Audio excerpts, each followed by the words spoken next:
પરસોત્તમ સોલંકીના નિવેદન સામે આહિર સમાજમાં રોષ વ્યાપ્યો છે।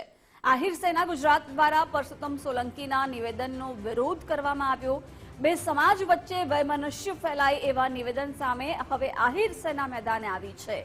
મહેન્દ્ર કચોટે કહ્યું કે બે સમાજને સામે લાવનારું આ નિવેદન છે। આહિર સેના આગેવાન મહેન્દ્ર કચોટે ગુજરાત ફર્સ્ટ સાથે વાતચીત કરી કહ્યું કાયદો કાયદાનું કામ કરે છે ત્યારે રાજ્યના મંત્રીનું આવું નિવેદન અયોગ્ય છે। પરસોત્તમ સોલંકીને નિવેદન સ્પષ્ટતા કરે તેવું જણાવ્યું। જરૂર પડે ત્યારે ધોકા ઉપાડવા પડે તેવું નિવેદન પરસોત્તમ સોલંકીએ આપ્યું હતું।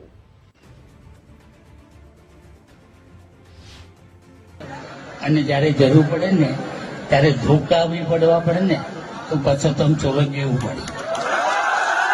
એમાં તમે કોઈ ચિંતા નહીં કરતા, આવી જાઓ મારા બંગલે।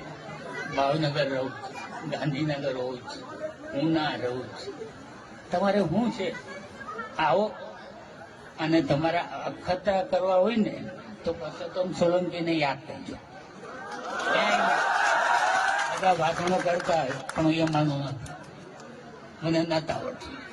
કેમ કે રાજકારણ તો બધા કરતા હોય, રાજકારણ કરે। મારે અહીંયા તમારે ક્યાં મત લેવા આવવાના, મારે હું પણ મારો સમાજ, મારો દુઃખી આત્મા થાય ને તો હું સમાજને જોતો।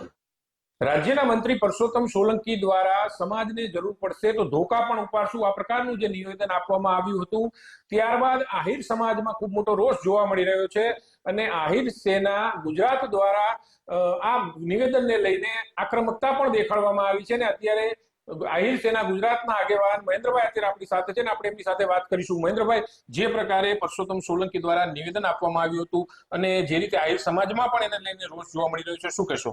સોશિયલ મીડિયામાં જોયું હશે કે એક વિડીયોની અંદર સરકારના મંત્રી શ્રી પરસોત્તમભાઈ સોલંકી એવું બોલે છે કે જરૂર પડીએ ધોકા ઉપાડશું। તો અમારો ત્યાં ખાલી હેતુ અને કહેવાનો મતલબ એટલો છે કે ધોકા કોના માટે ઉપાડશું, કોની સામે ઉપાડશું, ધોકા શું કામ ઉપાડવા પડે? જે દેશની અંદર આપણે જીવીએ છીએ, જે લોકશાહી શાસન વ્યવસ્થાની અંદર આપણે જીવીએ છીએ, જ્યાં બંધારણ સર્વોપરી છે, જ્યાં કાયદાકીય વ્યવસ્થાઓ સર્વોપરી છે, ત્યાં કાયદા ઉપર, ન્યાયિક વ્યવસ્થાઓ ઉપર, બંધારણ ઉપર કે સરકાર ઉપર શું આપને વિશ્વાસ નથી કે ધોકા ઉપાડવા પડે? કોઈ પરિસ્થિતિ હોય તો આપણે ન્યાય માગી શકીએ, દરેક વ્યક્તિને હક છે। પણ આજે વાત આવી છે ત્યાં અમે એટલી સ્પષ્ટતા કરવા માંગીએ છીએ કે ભાઈ એ સ્પષ્ટ કરે કે કોની સામે ધોકા ઉપાડવાના છે, જેથી કરીને અમારે અમારું સ્ટેન્ડ શું લેવું એની અમને ખબર પડે, અન્ય સમાજોને પણ ખબર પડે કે ભરે ખરેખર ધોકા કોની સામે ઉપાડવાના છે અને ધોકા ઉપાડવા એ કેટલા અંશે યોગ્ય છે। અને એ પણ એ વ્યક્તિ બોલે છે જે હાલ ગુજરાત સરકારના માનની મંત્રી શ્રી છે। અમારું પહેલેથી ક્લિયર જ છે, જ્યાં સુધી જયરાજભાઈ છે એની સામે એસઆઈટીની તપાસ થઈ અને જયરાજભાઈને જેલ હવાલે કરવામાં આવ્યા ત્યાં સુધી અમે મીડિયામાં આવતા હતા કે ભાઈ જે કાંઈ છે એ ખોટા બે સમાજ, અમારો પહેલેથી હેતુ રહ્યો છે બે સમાજ સામે ના આવે। અમે એ જ કાયમ માટે સમજાવતા રહ્યા છીએ, અમારા સમાજને પણ સમજાવતા રહ્યા છીએ અને સામે પણ એ મિત્રોને કહી રહ્યા છીએ કે ભાઈ બે સમાજ સામે આવે એવી પરિસ્થિતિનું નિર્માણ આપણે ના કરીએ, કારણ કે કોઈ માટે યોગ્ય નથી। જે કાંઈ કાયદાનું કામ છે કાયદો કરે છે। જયરાજભાઈ ઉપર જે કાંઈ પ્રોસેસ ચાલુ છે એ બારામાં અમે આજ દિવસ સુધી એક શબ્દ બોલ્યા જ નથી। શું કામ? કે ભાઈ અમને કાયદા ઉપર વિશ્વાસ છે, અમને આપણી ન્યાયિક વ્યવસ્થા ઉપર વિશ્વાસ છે, અમને આપણા વહીવટી તંત્ર ઉપર વિશ્વાસ છે, આપણી સરકાર ઉપર વિશ્વાસ છે કે જે કાંઈ થશે એ કાયદાકીય રીતે યોગ્ય અને લીગલી થશે। નિલેશ પટેલ, ગુજરાત ફર્સ્ટ, મોરબી। અને આ અંગે વધુ વિગતો મેળવીશું। ન્યૂઝરૂમથી મારા સહયોગી વિકાસ જોડાઈ ગયા છે। વિકાસ, નવનીત બાલદિયાને માર મારવાના કેસમાં પરસોત્તમ સોલંકી એવું સ્ટેટમેન્ટ થોડાક દિવસ પહેલા આપ્યું કે જરૂર પડશે કોળી સમાજ માટે ધોકા પણ ઉપાડશું। હવે આહિર સમાજ મેદાને આવ્યો છે અને કહ્યું કે એમનું આ નિવેદન છે એ બે સમાજ વચ્ચે વૈમનસ્ય ફેલાવનારું છે।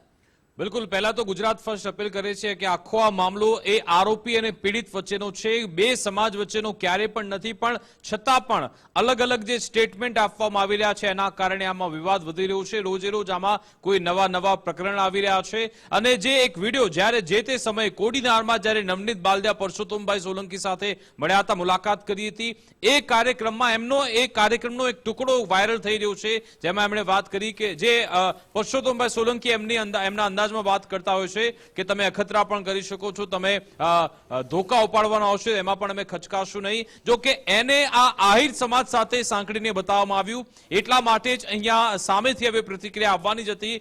ગઈકાલે એક લેટર વાયરલ થયો હતો જે આહિર સમાજ સેના છે, આહિર સેના ગુજરાત, એની પ્રેસ નોટના આધારે 29 તારીખનો આખો આ લેટર વાયરલ થયો છે, જેમાં જણાવવામાં આવ્યું કે અત્યાર સુધી તો જયરાજ આહિરનો આરોપી તરીકે કે ધરપકડ પહેલા નામ ન હતું ત્યાં સુધી આહિર સમાજ ચૂપ હતો અને આહિર સેના ગુજરાત દ્વારા લેટર પર, વિડીયો તથા ચેનલ પર ડિબેટ એવા તમામ પ્રયત્ન કર્યા કે બંને સમાજ આમને સામે ન આવે.